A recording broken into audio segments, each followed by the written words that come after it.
Karaland présente Karo Coco Park, votre parc de loisirs et de détente. Jardin créole, toboggan géant, activités aquatiques et terrestres vous apporteront à la fois sensations, adrénaline et décontraction.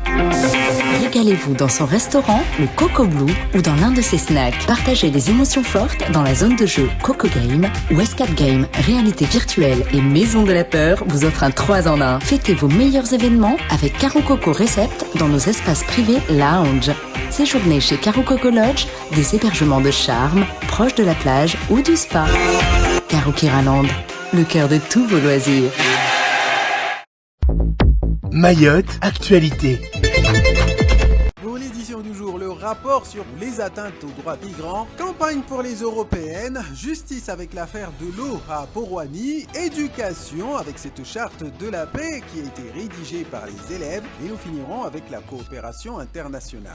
Mais tout d'abord, à la une de ce journal, un rapport dénonce les atteintes aux droits des migrants à Mayotte. Un rapport d'avocats et d'associations de défense des droits des étrangers dénonce des atteintes graves aux droits des migrants à Mayotte. En effet, suite à la publication d'une décision de la Cour européenne des droits de l'homme qui concluait à la violation par la France d'un article de la Convention européenne de sauvegarde des droits de l'homme et des libertés fondamentales. Vous vous en souvenez, une mission d'avocats spécialisés dans l'aide aux migrants et représentants des associations ADDE, Avocats pour la défense des droits des étrangers, Syndicat des avocats de France, ainsi que le GISTI, groupe d'information et de soutien des immigrés, s'étaient rendus à Mayotte. Les 10 avocats viennent de publier un rapport très détaillé sur les manquements constatés, notamment en matière de rétention et d'éloignement des étrangers, de situation de personnes sollicitant une protection, de droit de séjour des immigrés clandestins et de protection contre l'éloignement. Vous vous en souvenez sans doute, à l'occasion de leur déplacement, les avocats ont également défendu certains des étrangers devant le tribunal administratif, notamment s'agissant de la destruction des quartiers informels installés sur des parcelles squattées aux propriétaires. Un rapport qui évidemment omet d'évoquer ces situations de squat sur terrain d'autrui. Et comme on dit chez nous, juge Théma, s'agissant de migrants, campagne pour les élections européennes avec le parti Reconquête qui défend Mayotte. À l'approche des élections européennes, c'est par un communiqué que le parti Reconquête montre qu'il défend les territoires ultramarins. Reconquête considère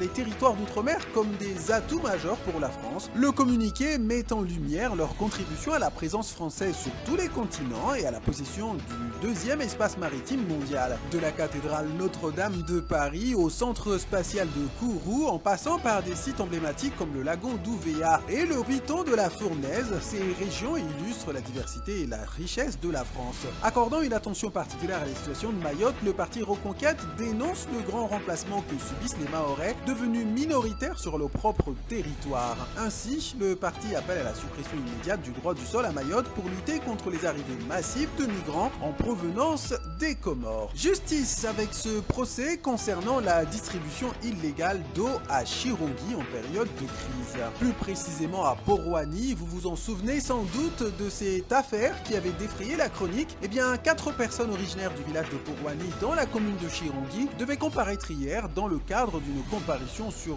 reconnaissance préalable de culpabilité, la CRPC. Un petit comité de villageois était présent pour les soutenir. Pour rappel, les personnes en question sont accusées d'avoir, le 5 mars 2024, soustrait frauduleusement 11 088 bouteilles d'eau, ainsi que d'avoir dégradé un cadenas appartenant à la préfecture de Mayotte ou à la mairie de Chirongi. Les 4 protagonistes ont refusé la peine proposée de 1 000 € d'amende et 1 000 € avec sursis. Ils se présenteront donc à une date ultérieure pour un procès en correctionnel. Je vous le disais, un comité de soutien du village de Porwani était présent pour soutenir les accusés.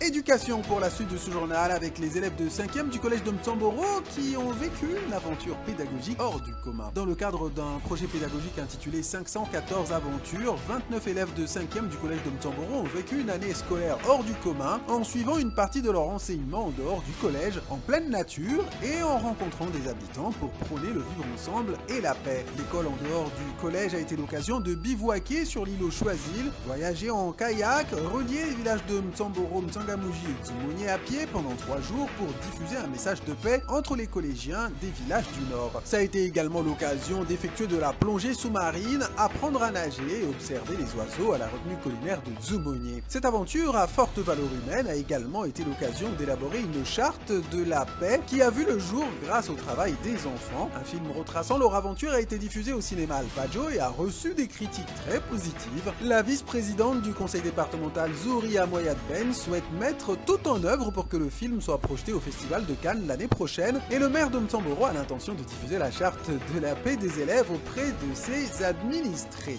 Je vous propose de clôturer cette édition en coopération internationale. Mayotte à l'honneur de la 5e édition de la Foire internationale des produits africains. La 5e édition de la Foire internationale des produits africains, la FIPA, se déroule du 1er juin au 9 juin 2024 à Dakar, au Sénégal, et Mayotte est l'invité d'honneur de cet événement économique qui fait la part belle au savoir-faire de nombreux pays africains. L'île sera représentée par une délégation de la communauté des communes du sud de Mayotte, accompagnée de 3 entrepreneurs locaux. Le sel de Bangléli a été présenté sur le stand mahorais ou sur le volet culturel. Des chants traditionnels ont été réalisés par des Mahoraises vêtues de salouva aux couleurs de la célèbre chatouilleuse Zenam Déré. Ainsi, Mayotte est sans doute toute petite par sa superficie, mais elle sait se mettre en avant et rayonner à l'international. C'est l'heure des titres de la presse locale à la une de Flash Info.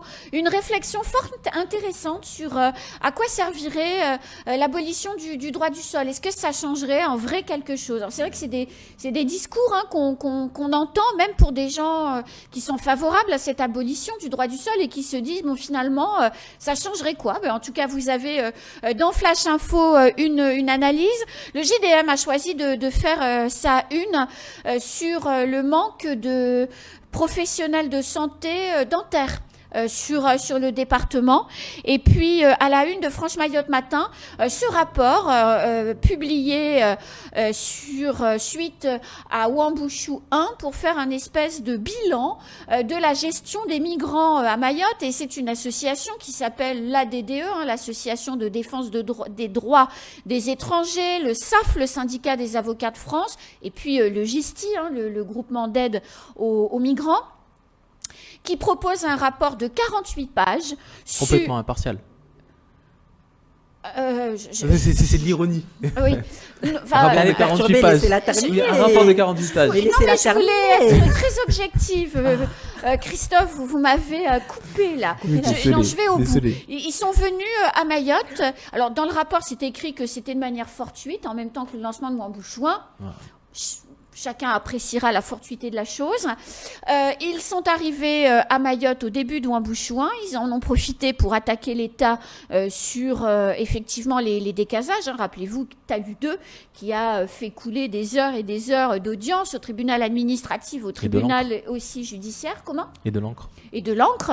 Et qui a occupé du blabla dans nos plateaux. Enfin, on en a beaucoup parlé. Oh oui. C'est eux, en partie, les avocats qui ont défendu les migrants. Il parle également des graves entraves à la liberté des migrants au niveau de la rétention, au niveau des moyens qu'on donne aux demandeurs d'asile, au niveau où on veut absolument renvoyer les migrants chez eux et que donc on les empêche d'exister quelque part sur le territoire mahorais. Alors, c'est un point de vue politique qui se respecte voilà, comme d'autres points de vue politiques. Le rapport est remarquablement bien écrit. Il n'y a vraiment rien à dire, c'est très agréable à lire, c'est extrêmement bien écrit. Moi, la seule chose que je regrette, c'est que on parle de la défense du droit des migrants, on parle de Talu 2, mais on oublie de décrire les conditions épouvantables et abominables dans lesquelles les gens vivent dans ces bidonvilles. Déjà, alors, je ne vois pas quel est le but de les faire maintenir dans des zones à risque et cradissimes, quand même. Et puis, de l'autre côté, pas une ligne, Cassandra Christophe, sur le droit des Mahorais, à la fois spoliés de leurs terres pour la construction de cases en tôle, à la fois sur toutes les conséquences de l'immigration clandestine sur les services publics auxquels les Mahorais n'ont plus accès. Je regrette en fait qu'il manque cette partie-là, ce qui aurait donné au rapport plus de poids. Ouais, je pense que le rapport, ils n'ont pas dû faire exprès, mais le rapport est tombé pendant la période de choléra, où on voit, comme vous le dites, sur la promiscuité des bidonvilles, où nous on souhaitait la destruction des bidonvilles en partie à cause des risques d'épidémie sanitaires qu'on a souligné des fois depuis des années, depuis oui. et puis maintenant on se retrouve en plein milieu d'une épidémie de choléra qui sévit en tout cas dans l'un des bidonvilles de la commune de Koungou. Et moi je trouve qu'il y a quand même cette coïncidence qui fait que et qui est complètement à souligner. Et je trouve ça dommage en tout cas de voir qu'il y a autant d'efforts qui est fait pour demander la sauvegarde de ces endroits-là. Je trouve ça dommage aussi qu'il y a des élus qui se battent aussi pour que les bidonvilles puissent rester. Et ce qui me fait vraiment le plus de peine, c'est de voir qu'il y a autant d'efforts qui est extrêmement bien fait, comme vous dites, un travail d'avocat, un travail d'association, et qui vont vraiment dans un sens qui fait du mal en réalité à ce territoire. Moi, je l'ai pas lu dans la totalité. On l'a reçu. 48 pages. Alors, on l'a reçu hier. Vous m'excuserez, mais je l'ai pas lu. J'ai même essayé de chercher un résumé à la fin du rapport, mais j'ai pas trouvé. C'est dommage. Ils auraient pu peut-être publier également avec un communiqué ou un document de recommandation pour pouvoir comprendre un petit peu l'enjeu de ce rapport. Je pense que c'est important en tout cas de pouvoir le lire, en tout cas pour avoir aussi un regard de l'ensemble de la situation. Et puis vous avez raison de le dire, il manque, alors je ne l'ai pas lu mais je prends vos propos, il manque également cette partie en fait du droit en tout cas des Mahorais. C'est fort dommage. Et puis quand on parle en fait de droit, oui, on défend en fait les droits de chacun et donc aussi les droits des migrants, mais on doit penser également à bien vivre dans des meilleures conditions, à améliorer en fait le cadre de vie. C'est aussi pour ça en fait qu'il y a une politique assez forte en tout cas de destruction de bidonvilles pour pouvoir en fait lutter contre l'habitat insalubre et améliorer en fait le cadre de vie. Et ça c'est dommage en fait qu'on n'en parle pas suffisamment. Moi je reste vraiment sur vos propos et je relirai et j'affinerai, mais voilà. De toute façon, ce qui est sûr, c'est que ce texte-là va servir en réalité de référence. En tout cas pour attaquer pour plus tard, en tout cas pour fragiliser cette politique en tout cas que l'on mène. Je pense pas que ce document n'a pas été fait juste pour le lire etc. Je veux dire, non, ce sont des militants politiques voilà, au-delà d'être des avocats. Exactement, c'est un document pour être de la politique. Exactement, c'est un document pour être un document référence, c'est un document pour pouvoir dire voilà, on s'appuie sur tel travail qui a été fait extrêmement sérieusement. Et comme vous le dites, voilà, il y a quand même il y a énormément de travail derrière. C'est très documenté. C'est très documenté et c'est une arme. En réalité, je dis les mots, c'est une arme vraiment pour combattre, et pour faire un combat politique et pour pouvoir le crédibiliser aussi. C'est pour dire, voilà, un document de 48 pages a été fait par des avocats, par des associations telles que Logistique, qui est une association reconnue, et que c'est pour défendre en tout cas la bidonvillisation de Mayotte et pour défendre le droit des étrangers, les droits des étrangers sur ce territoire. Et c'est pour peser également dans les discussions au moment où on parlera de la réforme constitutionnelle, de l'abolition du droit du sol. Et quand vous parlez d'armes politiques, vous avez parfaitement raison, parce que le document est extrêmement bien documenté, où vous avez des références à des décisions, c'est fait à la manière d'avocats, donc les décisions qui ont été prises par les différentes cours de justice sont référencées. Tout à la fin du document, vous avez toutes les dates, les comptes rendus d'entretien qu'ils ont eu. Vous vous rendez compte à la lecture du document que ce sont des gens qui ont travaillé en fait pour produire ce document. Peut-être c'est ce qu'il faut aussi, parce que souvenez-vous quand il y a eu l'histoire du Tali 2 qui avait bloqué, parce que justement ces avocats étaient montrés au créneau, avaient brandi en tout cas les textes de loi. On a eu de l'autre côté la préfecture en fait qui avait compris et qui était saisie en fait d'une batterie d'avocats et de spécialistes pour pouvoir en fait attaquer et répondre et avoir gain de cause. Peut-être qu'à aujourd'hui, si on prépare en tout cas le projet de loi Mayotte, peut-être qu'il faut s'armer aussi de techniciens, de spécialistes pour pouvoir en fait expliquer en quoi en fait le développement de Mayotte par entre parenthèses l'éradication de bidonvilles pour améliorer en fait le cadre de vie, il est nécessaire en fait pour le développement de Mayotte. Et ça, c'est des sujets en fait qui sont importants et ça passe aussi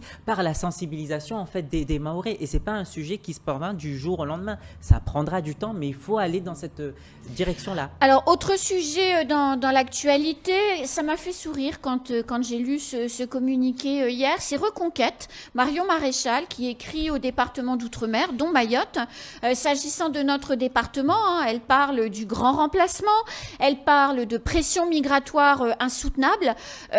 Bon, voilà, c'est plutôt... voilà, elle fait sa campagne, elle aussi, elle fait sa campagne électorale, mais... comment on peut prendre, quand on s'intéresse à la politique depuis un certain temps sur le département de Mayotte, comment on peut recevoir ce communiqué et de l'autre côté se souvenir que Éric Zemmour, son patron, avait dit globalement ou laissé entendre qu'il n'était pas pour Mayotte française. Oui. Elle est plutôt, qu'on se dise, je recherche des voix désespérément. Donc Mayotte, je sais que c'est un vivier parce qu'on voit que Marine Le Pen, en tout cas, séduit un bon nombre de Mahorais. Je vais aller peut-être chipper des voix chez Marine Le Pen. Et donc, du coup, je fais un communiqué, j'envoie un message pour aller grappiller quelques voix.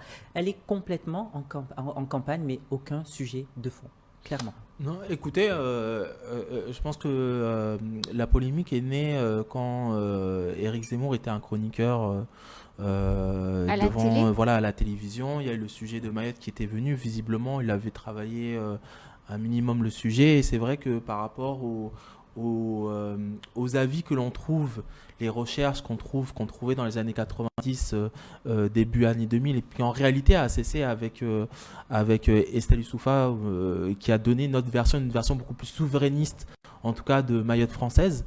Avant ça, c'était la question, c'est pourquoi Mayotte est française, est-elle vraiment française, doit-on, je mets les guillemets, rendre Mayotte aux Comores. Il y avait toute une réflexion parmi la gauche et parmi la droite aussi par manque de connaissances. Et c'est vrai que Éric Zemmour s'était appuyé en tout cas sur ces connaissances-là à dire voilà, les Mahorais ce sont des Noirs principalement, ce sont principalement des musulmans et qui n'ont rien à faire en tout cas dans sa vision politique, voilà. Et il avait donné un discours qui était totalement pro-comorien. Il s'est ravivé ensuite en disant qu'il avait parlé avec Mansour Kamardine. Est-ce que c'est vrai, est-ce que c'est pas vrai? Ça, il n'y a que lui et Mansour Kamardine qui le savent. Mais en tout cas, Mayotte a pris un nouveau tournant en tout cas politique, où on sort maintenant un discours qui est souverainiste, où on parle en effet de remplacement d'une population autochtone par une population étrangère et qui rentre totalement en tout cas dans la vision de Reconquête. Outremernews.fr, le site de l'actualité Outre-mer, 24 heures sur 24 et 7 jours sur 7. Retrouvez la chaîne Outremer News sur YouTube.